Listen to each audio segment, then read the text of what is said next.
السلام علیکم ورحمۃ اللہ وبرکاتہ۔ ناظرین، آپ دیکھ رہے ہیں میدک.YS نیوز اور میں آپ کا میزبان حافظ محمد فصیح الدین میدک۔ ریاست تلنگانہ کا کسان آج قسم پرسی کی حالت میں زندگی بسر کر رہا ہے۔ بنگارو تلنگانہ میں سب سے زیادہ پریشان کسان ہیں۔ ان خیالات کا اظہار YSR تلنگانہ پارٹی صدر شریمتی YS شرمیلا نے آج ضلع میدک کے حویلی گھنپور منڈل کے بی بھوپتی پور میں کل رویکمار نامی 40 سالہ کسان جس نے CM KCR کو خط لکھ کر خودکشی کر لی تھی، ان کے گھر والوں سے ملاقات کے لیے میدک پہنچ کر دلاسا دینے کے بعد میڈیا کے نمائندوں سے بات کرتے ہوئے کیا۔ انہوں نے مزید کہا کہ ابھی تک رویکمار کی موت کو لے کر ریاستی حکومت نے کوئی صدمے کا اظہار نہیں کیا ہے۔ اس سلسلے میں فی الفور ضلع کلکٹر کو چاہیے کہ وہ فوری رویکمار کے متعلقین سے ملاقات کرتے ہوئے انہیں ایکسگریشن دے اور کم از کم 1 کروڑ روپے ان کے متعلقین کے حوالے کرے۔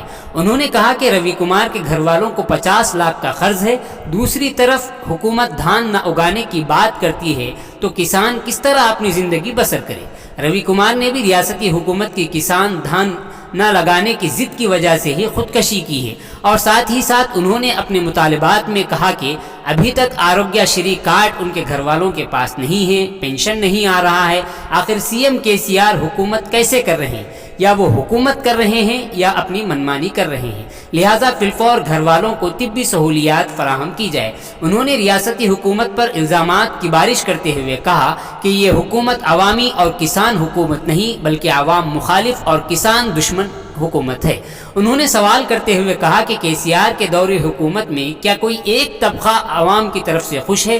انہوں نے کہا کہ کسان کو نہ دھان اگانے اور کسانوں کے پاس سے دھان نہ خریدنے اور کسانوں پر ظلم کرنے کا حق آخر KCR کو کس نے دیا ہے؟ اگر یہ CM KCR کسانوں کا دھان نہیں خرید سکتے ہیں تو پھر وہ CM کس بات پر ہیں؟ انہوں نے اپنے الزامات میں مزید کہا کہ CM KCR کی آنکھوں کے سامنے 2 لاکھ جائیدادیں پوری ریاست میں مخلوع ہیں، پھر بھی ان جائیدادوں پر بھرتی نہیں کی جا رہی ہے، تو پھر ریاستی وزیر اعلیٰ کس بات پر CM بنے بیٹھے ہیں؟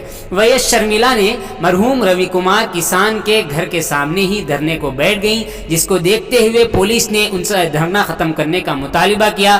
بعد ازاں پولیس نے مداخلت کرتے ہوئے ہلکی سی جھڑپ کے بعد YS شرمیلا کو گرفتار کرتے ہوئے انہیں پولیس اسٹیشن منتقل کیا، لیکن پولیس نے وہاں بگڑتی ہوئی صورتحال پر قابو پا لیا ہے۔ اسی اثناء میں شرمیلا نے سوال کرتے ہوئے کہا کہ MLC انتخابات کی تکمیل کے بعد بھی پرامن طور پر احتجاج کا حق ہمیں حاصل نہیں ہے کیا؟ اگر ہم یہاں سے چلے جائیں تو رویکمار کو انصاف کون دلائے گا؟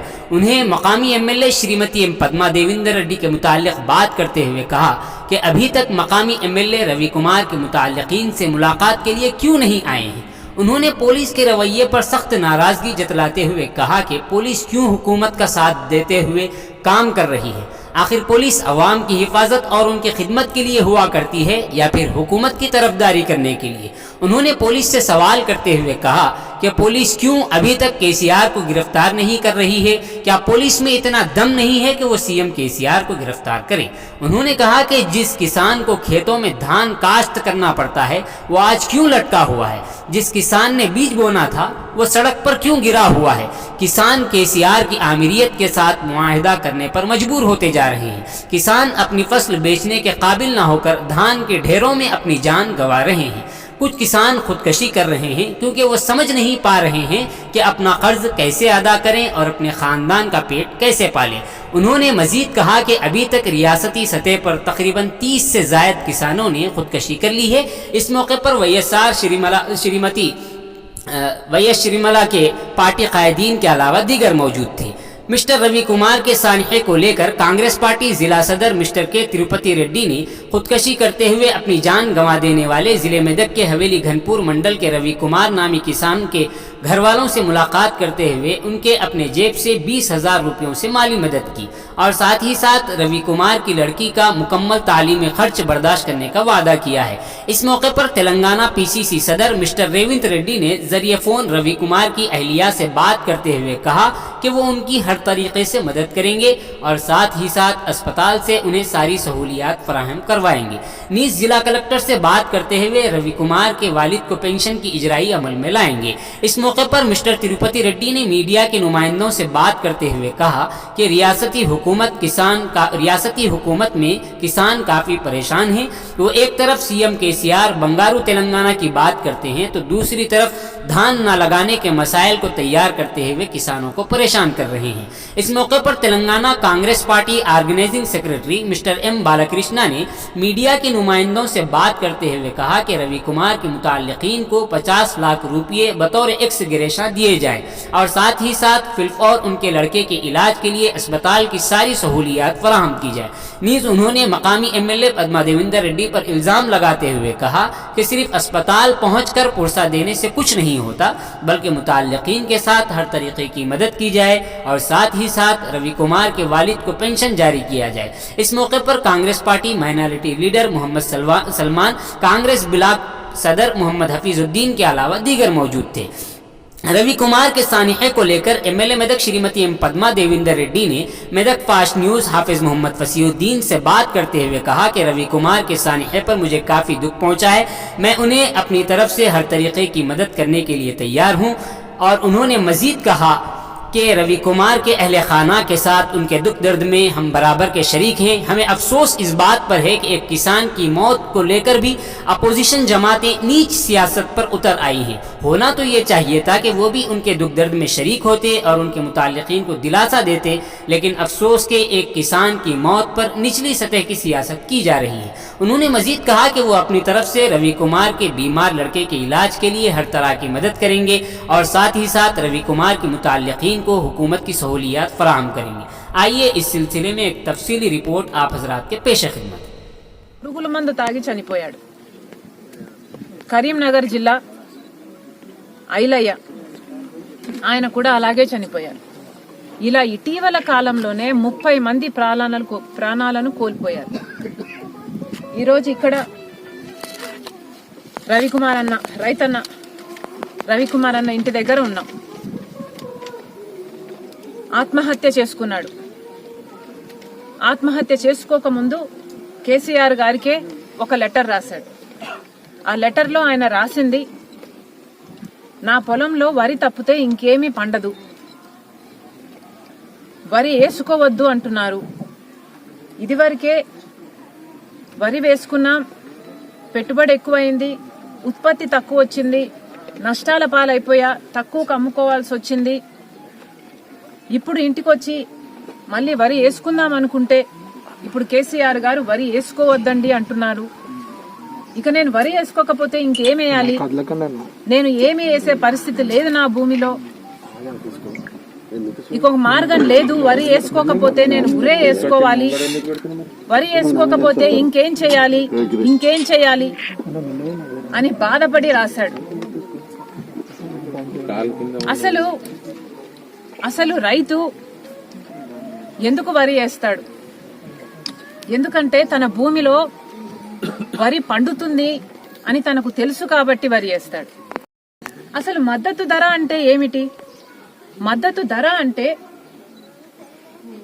ప్రభుత్వము రైతుకు మీరు ఈ పంట పండించండి, ఈ పంట పండిస్తే ఈ పంటను ప్రభుత్వం ఈ ధరకు కొనుక్కుంటుంది అన్న గ్యారంటీ ఇవ్వడమే కదా మద్దతు ధర అంటే. మద్దతు ధర ఇవ్వడము అంటే రైతుకు భరోసా ఇవ్వడం. కనుకనే కదా రైతు వరి వేస్తున్నాడు. అలాంటప్పుడు మీరు ఒక పక్క గ్యారంటీ ఇచ్చి మీరు ఈ పంట వేస్తే, మీరు ఈ పంట పండిస్తే మేము ఈ ధరకు కొనుక్కుంటాము అన్న గ్యారంటీ ఇచ్చిన తర్వాత మీరు వరి వేయొద్దండి అనే హక్కు మీకు ఎక్కడుంది కేసీఆర్ గారు అని అడుగుతున్నాం. ఆ భరోసాను లాక్కునే హక్కు మీకు ఎక్కడుంది అని అడుగుతున్నాం. మీరు ఒకసారి మాటిచ్చాక, మద్దతు ధర ఇచ్చాక, ఆ మద్దతు ధరకు వేసిన పంటను కొనాల్సిన బాధ్యత మీకు లేదా? పంట పండించడం వరకే రైతు బాధ్యత. పంట పండించిన తర్వాత ఆ మద్దతు ధర ఇచ్చి దాన్ని కొనుక్కోవాల్సిన బాధ్యత ప్రభుత్వానిది కాదా? ఎందుకు కొనుక్కోవట్లేదు కేసీఆర్ గారు అని అడుగుతున్నాం. ఆఖరి గింజ వరకు కొంటామని మీరు మాట ఇవ్వలేదా? మరి అదే నోటుతో ఎలా చెప్తున్నారండి మేము వరి కొనము అని? అసలు చెప్పే హక్కు మీకు ఎక్కడుంది అని మేము అడుగుతున్నాం.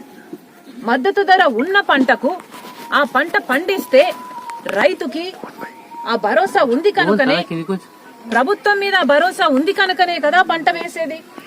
అంటే ప్రభుత్వాలే మాట తప్పుతే ఇంకా రైతులు ఏం చేసుకోవాలి ఊరేసుకోకుండా? హెచ్చరిక చేస్తా ఉన్నాం. ఇవాళ కుటుంబాన్ని ఆదుకోవాల్సిన బాధ్యత ప్రభుత్వం పైన ఉంది. ఎందుకంటే ఇవాళ రైతులకు ఊళ్ళకి అధికారులు వచ్చి వరి పెట్టొద్దని చెప్తున్నారు. నీళ్లు ఉన్నాయి, కెనాలు కట్టాము, ప్రాజెక్టులు కట్టామని చెప్పుకుని ప్రభుత్వం వరి వద్దంటే ఇది ఓన్లీ మన మెదక్ ఏరియా ప్రాంతము, దీని వరికే ఆమోదికదాయకం ఉంటుంది. కొన్ని భూములలో వరి తప్ప వేరేది పడుతుంది. సౌడు భూములు కానీ రేగడి భూములు కానీ తప్పకుండా అవి వరి అయితేనే పడుతుంది.